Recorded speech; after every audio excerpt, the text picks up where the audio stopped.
Halo, assalamualaikum warahmatullahi wabarakatuh. Kembali dengan rahmanzapir.net. Pada kesempatan kali ini kita akan ngebahas tentang Ubuntu Studio Pro. Nah, ini merupakan sistem operasi ya, tidak jauh dari Ubuntu yang biasanya hanya aja Ubuntu Studio ini memiliki fitur yang sudah dioptimalkan untuk studio. Nah, pertama kita download dulu bro untuk ISO-nya. Setelah itu kita download Rufus untuk buat bootable-nya. Kalian download aja di sini. Setelah itu bahan sudah selesai, kalian open Rufus dan kalian langsung masukkan SD card atau flash disk. Yang penting di sini ada 8 GB. Setelah itu kalian masukkan file ISO yang sudah di-download, file Ubuntu Studio. Oke. Nah, setelah itu di sini kalian pilih GPT, lalu kalian pencet aja di sini tombol start. Kalau sudah write in ISO, pilih aja di sini langsung di OK. Setelah itu di sini data akan dihapus, klik OK. Ya, jadi semuanya ya, semua data akan dihapus. Dan sekarang saatnya kalian menunggu proses pembuatan bootable-nya ya. Tunggu aja sampai selesai. Oke, di sini kalian jangan risau dulu karena ini saya cepetin ya, teman-teman. Jadi ini bukan real time. Dan di sini sembari kita menunggu itu proses selesai, kita pasang-pasang dulu ini teman-teman ya. Jadi kita siapkan peralatannya bro untuk hardware yang akan kita gunakan untuk menginstal si Ubuntu Studio ini. Nah, di sini saya install di PC dengan spesifikasi i3 ya teman-teman ya. Untuk prosesornya i3 generasi ketiga dan di sini kita pakai SSD 120 GB dari WD dan untuk RAM-nya itu 8 GB teman-teman. Nah, jadi seperti itu kira-kira untuk spesifikasinya. Jadi ini masih di Mobo LGA 1155. Jadi yang lama. Oke, ini sudah selesai semuanya kita setup dan sekarang saatnya kita langsung saja di sini pindahkan ya. Kita pindahkan di sini kita tata dulu. Oke, selesai dan yang penting di sini kita sudah menancapkan itu tadi SD card-nya. Nah, dan kita masuk ke BIOS. Oke, di sini kita langsung aja untuk mengatur bootnya ya teman-teman ya. Jadi bootnya itu agar tidak ke selain SD card ini. Jadi bootable yang SD card ini biar di opsi yang pertama. Nah, kita atur di sini, kita ganti jadi ini dia storage-nya. Jadi SD card kita ya, kita ganti ke SD card kita yang sudah kita kasih bootable Linux Ubuntu Studio. Kalau sudah seperti ini bro, langsung saja kita exit, langsung di sini kita save, change dan exit, yes. Jadi konfigurasinya sudah disimpan. Setelah itu di sini dia akan langsung booting bro. Jadi si Asus ini dia akan langsung booting ke SD card-nya. Nah, ini dia. Kita bisa try and install, jadi kita bisa mencoba dulu bro, tidak langsung install. Ternyata enak ya. Jadi kebanyakan sekarang itu di sini file ISO dari Linux, distro Linux itu kebanyakan menyediakan live bootable-nya bro. Jadi kita tidak langsung install, kita bisa coba-coba dulu. Kalau misalnya cocok, baru deh kita install. Nah, seperti ini.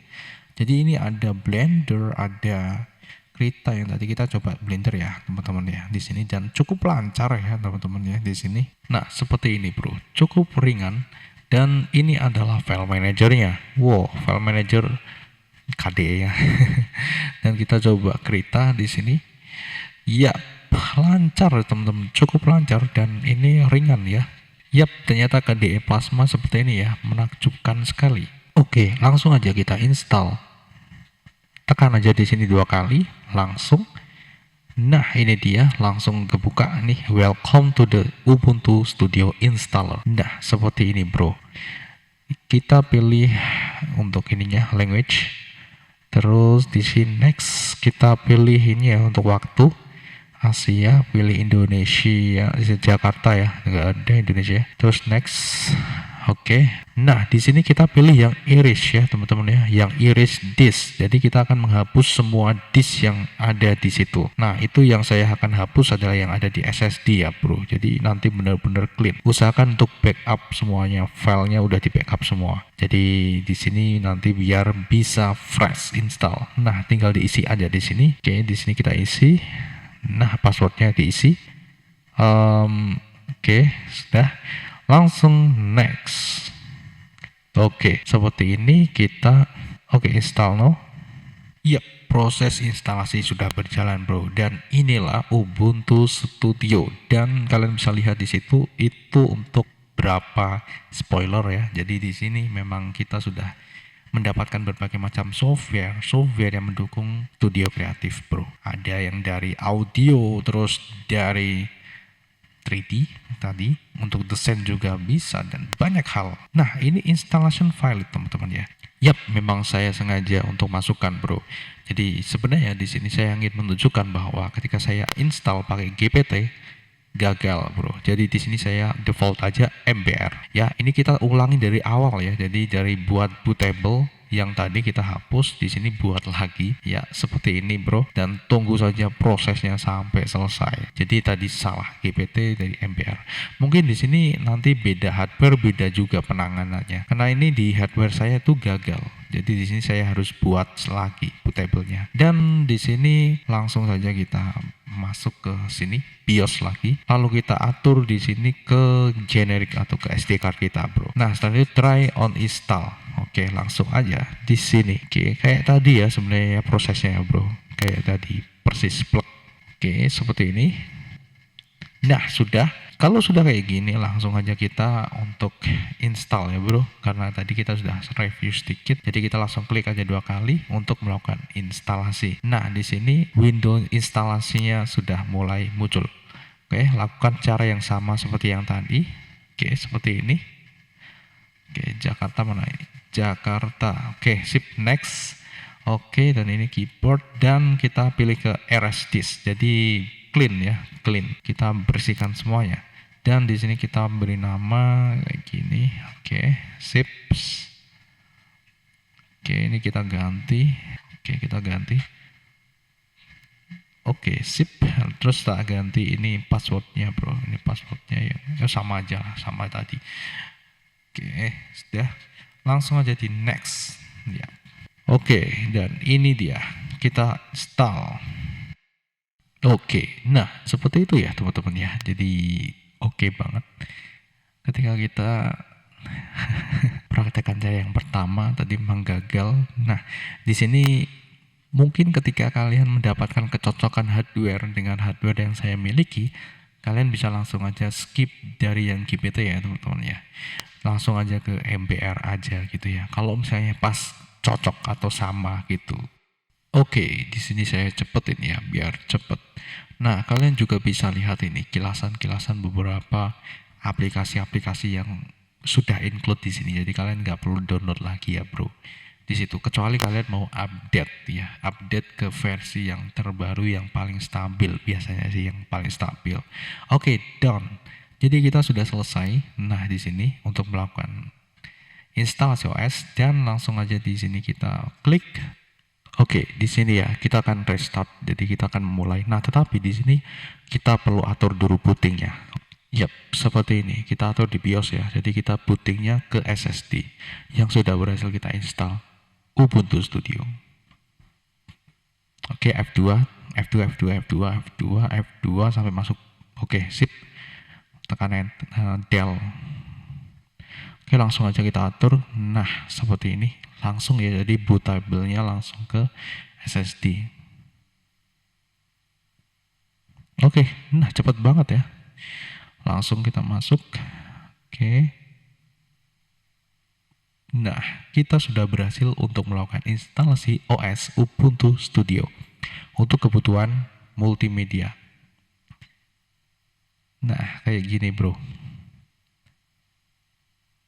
Nah, di sini kalian tidak perlu susah-susah untuk download satu persatu lagi karena sudah include semua. Nah, di atas ini ternyata ini kan posisi taskbar ada di atas ya, Bro. Dan ternyata ini bisa di atur kayak gini ya.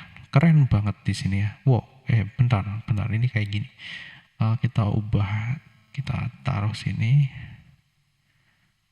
Wow, ternyata ini bisa di custom dengan sangat mudah ya teman-teman ya, kayak gini ya. Keren banget ini teman-teman ya. Jadi taskbarnya ditaruh di bottom aja bisa kayak gini, udah keren. Apalagi ini bisa diatur posisinya juga. Wow, ngeri banget di sini ya. KDE Plasma, keren. Oke, nice. Oke. Nah, jadi di sini untuk desktop environment-nya dia memakai KDE Plasma versi terbaru, yaitu versi 5 ya teman-teman ya. Dan di sini cukup clean dan kayak start menu beneran teman-teman. Kayak gini. Keren banget. Oke, kita sudah berhasil teman-teman untuk melakukan instalasi OS Ubuntu Studio Jammy Jellyfish. Ini versi 22.4.1. Ini udah LTS ya, atau long term support. Ini untuk supportnya sampai April 2025 bro.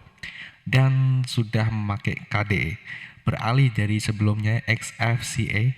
Nah sekarang pakai KDE.